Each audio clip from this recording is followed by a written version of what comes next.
and play on 2nd and 10. That's his youth right there. Tagovailoa trying to make up for it. Fires to the end zone. Touchdown! Alabama wins! So today I'll be continuing with my college football game-by-game prediction and roster preview videos with the BYU Cougars. So BYU ranks 18th in the country in returning production at 64%. But you know, they don't recruit at an elite level. At BYU, it's about great coaching. And on the offensive side of the ball, they could use some improvement from where they were at last year. They only averaged at 26.6 points per game, but I think they'll probably be similar to that this year.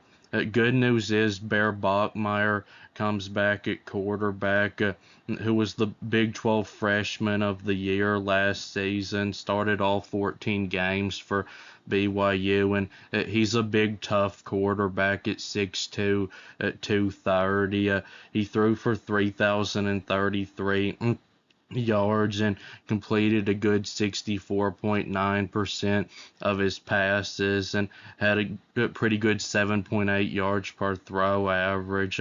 Now his touchdown to interception ratio at 15-7 could be a little better, but he's way above average for a quarterback as a runner.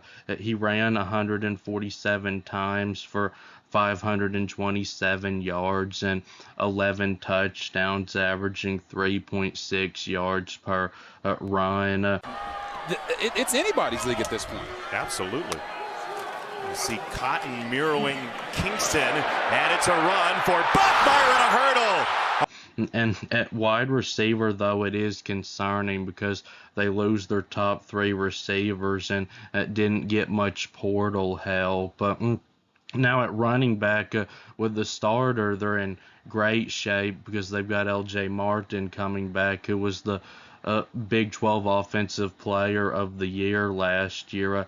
He played in 13 of their 14 games and had on 236 carries, 1,305 yards and 12 touchdowns, averaging 5.5 a carry. And he also caught 36 passes for 255. And offensive line should be very good again. They've got 3 starters coming back. Center Bruce Mitchell, who only allowed 2 sacks and 10 total pressures in 13 games that he played in last year. And at right tackle, Andrew Gentry, who played in all 14 games and only allowed 1 sack, and right guard Kyle Starkick, or whatever his name is, who played in all 14 games and didn't allow a sack or a quarterback pressure. And they also bring in 2 transfer offensive linemen. And now on the defensive side, they were really good last year, giving up only on average 16.3 points per game. And they'll probably be even better than that this year because they've got 9 starters coming back. So they only gave up 122.7 rushing yards per game on average last year, and I think they'll be able to match that this year. So on the defensive line, they get back Keno Tunavasa, or whatever his name is, who had last year 25 tackles and 2 sacks and 3 pass breakups and 5 total quarterback pressures. And Nusi Tumapia, or whatever his name is, and he played in 9 games last year, only started 1 game. He had 12 tackles and a sack and a forced fumble and 21 total quarterback pressures. And they get back Body Schoonover, who had last year 35 tackles and 3 sacks and 3 pass breakups. And then at linebacker, they do lose Jack Kelly, who was a really good player for them, but get back Isaiah Glasker, who had last year 67 tackles and 3 sacks and 13 total pressures and 2 interceptions and a pass breakup and a forced fumble. And they get back Sael Acera, who had last year 48 tackles and a sack and a pass breakup and 5 total pressures. And they bring in a really good linebacker from California, Cade Olivey, or whatever his name is, who had last year 100 tackles and 3 sacks and 20 total pressures and 6 pass breakups in 12 games. So the linebacker room should be really good again this year, and so should the defensive line. And then the secondary will probably be the biggest strength of all because they've got everybody coming back there. They gave up on average 209.7 passing yards per game last season, and that number should be even better this year. They've returned starting safeties Felato, Satola, and Raider Domini, or whatever their names are. So Satola had last year 84 tackles, a sack, and 3 interceptions, 1 for a touchdown, and 4 pass breakups and 2 forced fumbles. And Domini had 43 tackles and an interception and 2 pass breakups, and he only played in 12 of the 14 games. And they returned both starting cornerbacks, Evan Johnson and Theron Alexander. So Johnson had last year 47 tackles and a sack and 5 interceptions, 1 for a touchdown and 8 pass breakups. And Alexander had 34 tackles and a sack and an interception and 5 pass breakups. So now for the game-by-game predictions, starting with Utah Tech and FCS team. This will just be a name-your-score kind of game for BYU. They'll play second stringers the whole second half of it. And then it gets a lot tougher quickly with a home game against Arizona, a team that's coaching staff I think is at least decent. I wouldn't say it's quite as good as BYU's is right now, though. But their quarterback, Noah Fafita, while he doesn't have near the dual threat ability to him as Bear Bachmeier does, he's a better pocket passer than Bachmeier is, and he does, I think, have better wide receivers to throw to than Bachmeier does. Now, he doesn't have near as good of a running back to hand it off to as LJ Martin, and I don't think Arizona is quite as good as BYU is on either side of the line of scrimmage, and I don't think their defense is quite as good as BYU's is either. So for those reasons and it being a home game for BYU, well, I think it'll be a close game. I am going to go with BYU to get that win, and then go on the road to play Colorado State. This will be a big blowout win for BYU, where they should be playing second stringers the whole second half of it. So now on the road at TCU. So while TCU will probably have better players at wide receiver than at BYU will, I don't think Sonny Dykes' team can handle the physicality of Kalani Sitake's BYU team. I think BYU will be able to lean on their defense and their offensive line and LJ Martin to get them this win. So now a Friday night game against Iowa State, and it's going to be a blowout win for BYU. A huge coaching mismatch in favor of the Cougars.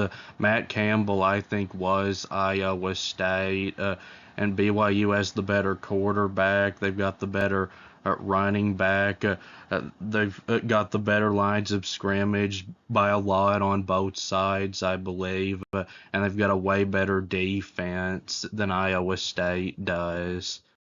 So now Notre Dame. So this game is a perfect example of elite talent and great coaching, which is Notre Dame versus only great coaching, which is BYU. And unless it's Kirk Cincinnati, who's going to win in that matchup 90-something% of the time? It'll be the team with the great coaching and the elite talent, which would be Notre Dame. So while I think this will be a close game, I think Notre Dame gives BYU their first loss of the season. So now on the road at Central Florida. So in his second season, in his second stint as Central Florida's head coach, Scott Frost got a much-needed transfer quarterback, bringing in a dual-threat quarterback from James Madison, Alonze Barnett, and I've looked at Central Florida's wide receiver and running back rooms, and they're both pretty good there. And Central Florida, like BYU, does have a really good secondary returning. The problem for them, though, is the line of scrimmage. I think that's where BYU is going to be able to dominate them on both sides, and also coaching. I'm not very confident at all in Scott Frost working out this time at Central Florida. So I think BYU is able to get this win fairly comfortably. So now Arizona State. I think this is going to be a very close, lower scoring game because it's two really good defenses and two really good coaches.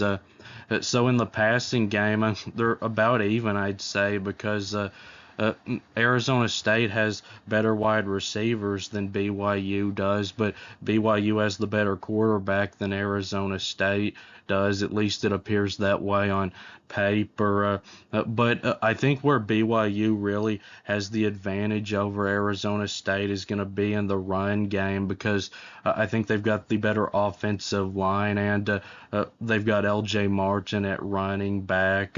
So I think that and home field advantage make the difference to get BYU this win. So now on the road at Utah in a very bitter in-state rivalry game. So I think this is going to be very close again, and I could see it going either way. But when it comes to coaching in this game, I would have to give BYU the advantage. But for Utah to have hired a head coach with no past head coaching experience to replace Kyle Whittingham like they did, they couldn't have gotten a better fit than Morgan Scaley. And I thought Devin Dampier at Utah played a little better at quarterback last season than Bear Bachmeier did at BYU. And Utah does have some good receivers, and like BYU, they've got a really good running back coming back too. But BYU, I do think has the advantage by at least a little bit on both sides of the line of scrimmage. And BYU does have a lot more on defense returning than Utah does. So I am going to give BYU this win. So now Baylor. So I certainly trust the coach at BYU, Kalani Sitake, a lot more right now than I do the coach at Baylor, Dave Aranda. And I trust the BYU quarterback, Bear Bachmeier, a lot more than I do the new Baylor quarterback, DJ Lagway from Florida. And I think BYU will control the lines of scrimmage on both sides in this game. And BYU has a way better defense than Baylor does. So I think BYU will win this game fairly comfortably. So on the road at Kansas, So Kansas has a solid group of wide receivers, but the problem is they don't have a proven quarterback like BYU does because Jalen Daniels has left after 6 years at Kansas. Now Dylan Edwards, the transfer running back that Kansas brought in from the rival Kansas State, I think is about as good of a running back as BYU's LJ Martin is. The problem is he's not likely to have as good of a offensive line creating holes for him to run through as LJ Martin will have at BYU. And I know Kansas isn't going to have near as good of a defense as BYU is going to, and I know they don't have near as good of a coaching staff as BYU does either. So I've got to go with BYU to get this win by probably a couple of scores. So now BYU ends the season in another game, Cincinnati, where they will have a big coaching advantage in, and they should be able to lean on their run game and their defense to get them a fairly easy win over Cincinnati.